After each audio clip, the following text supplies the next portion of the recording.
Al Franken has written a memoir entitled Al Franken, Giant of the Senate. It is a memoir that details his childhood in St. Louis Park, his years at Saturday Night Live, his drawn-out race for the U.S. Senate in 2008 with its lengthy recount, and his 8 years serving in the U.S. Senate. The book, which went on sale 2 days ago, is already #1 for all books on Amazon.com's bestseller list. And we continue our conversation now with Senator Al Franken, once again a best-selling author. So congratulations for already the success of the book. Thank you. One of the things, obviously, you talk about your childhood. A lot of people are going to be interested in the Saturday Night Live part of this book. Yeah. One of the things that came across as a little jarring was how candid you were about the drug use by yourself and other cast members on that show. Obviously, Sure. A lot of people know about some of the tragedies that occurred. Yeah, you know, there was drug use during that time, and you know, it started getting out, and early on, you know, the show would kind of say, you can't do a 90-minute live show every week and do cocaine. And the fact is that probably a number of people on the show felt that you can't do a 90-minute live show every week and not do cocaine. And including yourself. I used to say that I only did enough cocaine to stay awake long enough to make sure people didn't do too much cocaine. But it obviously, when Belushi died, that was a wake-up call. And Farley, years later, was someone who must have gone to 11, 12 rehabs and was the sweetest guy, and he ultimately died of basically of a whole combination of things. But no, it's very tragic. And Stuart Smalley, my character, who was about recovery, and he was a codependent. He was, as was I. And I had my partner, Tom Davis. I write about his use, and you wrote a very moving blog post about Franny's ad during our campaign. And we want to get to that too, but I do want to ask you one more question about Saturday Night Live. I didn't know, and it served as a source of inspiration here amongst us newsies who've all gotten passed over for key jobs. The reason you left Saturday Night Live is you didn't get the weekend anchor update job. Yeah. What if you'd gotten that job? Would you be sitting here today? I don't know. I mean, I did 15 seasons on the show, and Kevin Nealon was going to leave the job, and I kind of felt, you know, I had done a lot of the political stuff on the show, but ultimately I think they made the right decision. They went with Norm Macdonald, and I had by then shown that I was kind of a progressive, and I don't think that the ethic of the show was not to have a political bias, and I think that probably the host of of that segment should not be known as a liberal or a conservative. Let's go to the first, before we get to the 2008 race and your wife's role in it, we want to show this picture of you and your wife, Franny, when you met when you were 11, I think it looks like. That's how old you look. You actually were, what, 18? I think that picture were 19. 19. But we met she was 17 when I met her, and in college, and we met freshman year, and yeah, we've been married now almost 42 years.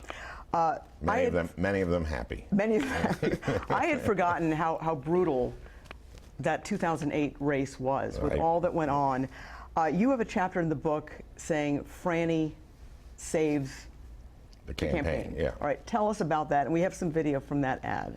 Okay, well, remember it was a nasty campaign. It was very nasty. Yeah, and the Republicans kind of took everything I ever wrote in comedy and put it through a machine called the dehumorizer, which kind of took the context out. And they went after me really hard, and Franny didn't like that. And so she did this ad where she spoke about being a mom who was an alcoholic. There was a line in that saying, you know, where she says, how can a mother to such beautiful children, be an alcoholic, which spoke to the shame that mothers feel, and I guess all alcoholics feel. And you wrote a beautiful blog post saying that this was the best political ad you had seen because it actually might help people. And I think it did. And 2 days after that ad aired here, we did a debate with Norm Coleman and Dean Barkley in a gymnasium, and the floor was filled and bleachers were filled, and Franny got a standing ovation. and the courage of that ad, it made me cry when I saw it, and I would not have won, of course, without Franni, for all kinds of reasons, but especially that ad. Well, it took you a while to win. Yeah, I remember. I recall. After the recount was finally over in July, I believe, you were finally sworn in. Yeah. One of the things that I think is fun in the book is that you have all these pictures with great captions, and we do have the one of you and Vice President Mondale right before you're sworn in. If we can pull that one up, because I love the caption. This photo of me and Vice President Mondale was taken. This is right before I'm sworn in, and I'm holding the Wellstone Family Bible, and the caption for me for this photo is me saying, "Can I do this?" and Fred saying, "I don't know." Okay, all right, very good.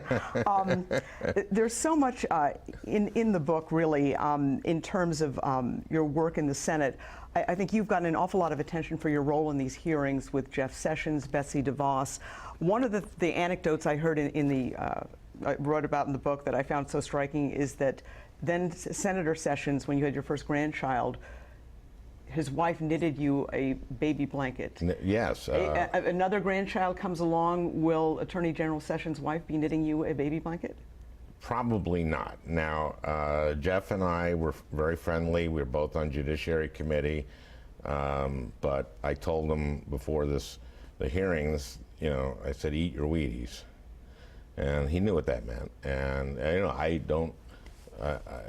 We may be complete opposites in terms of politics, but that you have to be collegial.